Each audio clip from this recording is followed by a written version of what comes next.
50,000. From the Russians? No, from the French. From the Russians. We capture more than that every day.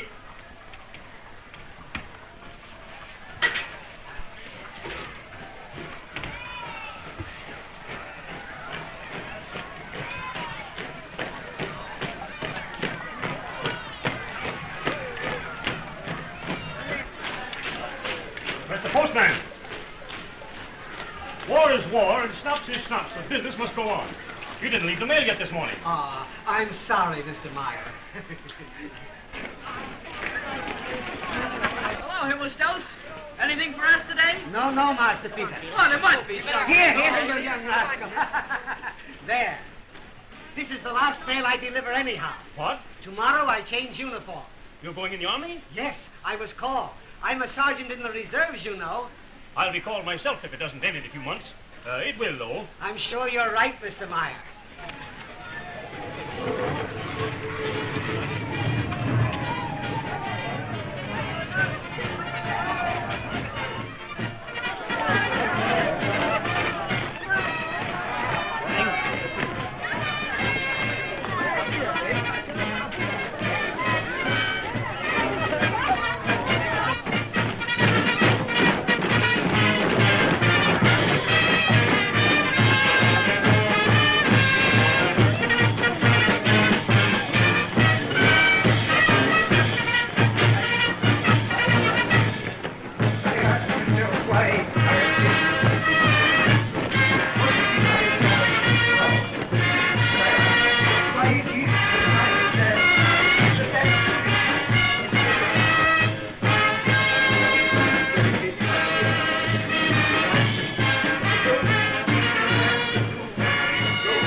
This is what we must do.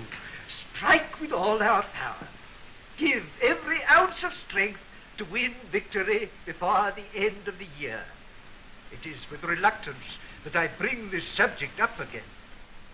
You are the life of the fatherland, you boys. You are the iron men of Germany. You are the gay heroes who will repulse the enemy when you are called upon to do so. It is not for me to suggest that any of you should stand up and offer to defend his country, but I wonder if such a thing is going through your heads. I know that in one of the schools, the boys have risen up in the classroom and enlisted in a mass. And of course, if such a thing should happen here, you would not blame me for a feeling of pride. Perhaps some will say that you should not be allowed to go yet, that you are too young, that you have homes, mothers, fathers, that you should not be torn away. Are your fathers so forgetful of their fatherland that they would let it perish rather than you? Are your mothers so weak that they cannot send a son to defend the land which gave them birth? And after all, is a little experience such a bad thing for a boy? Is the honor of wearing a uniform something from which we should run? And if our young ladies glory in those who wear it, is that anything to be ashamed of? I know you have never desired the adulation of heroes.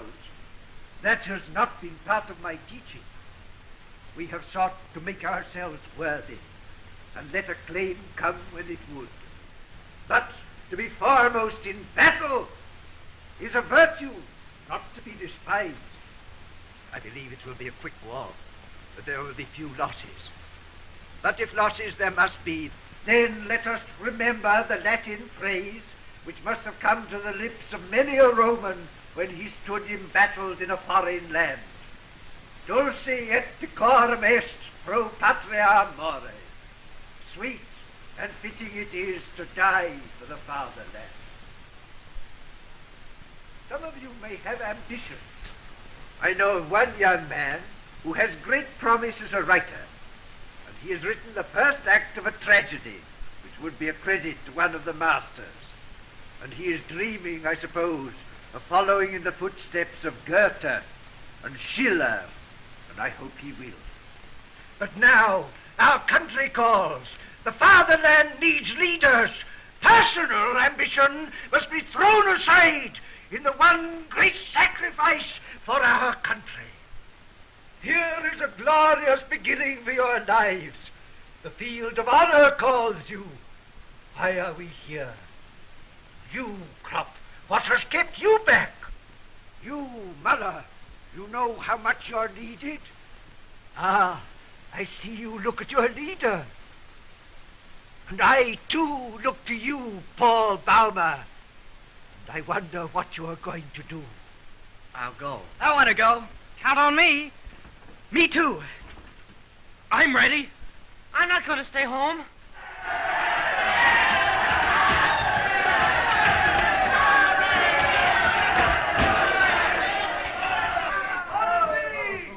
Enlist now! No more classes! Don't be a quitter. Come on, Bame. Stick together. That's what we've got to do. Let's all stick together. We'll be generals before we're through, Bane. All right. All right. I'll go. That's the way.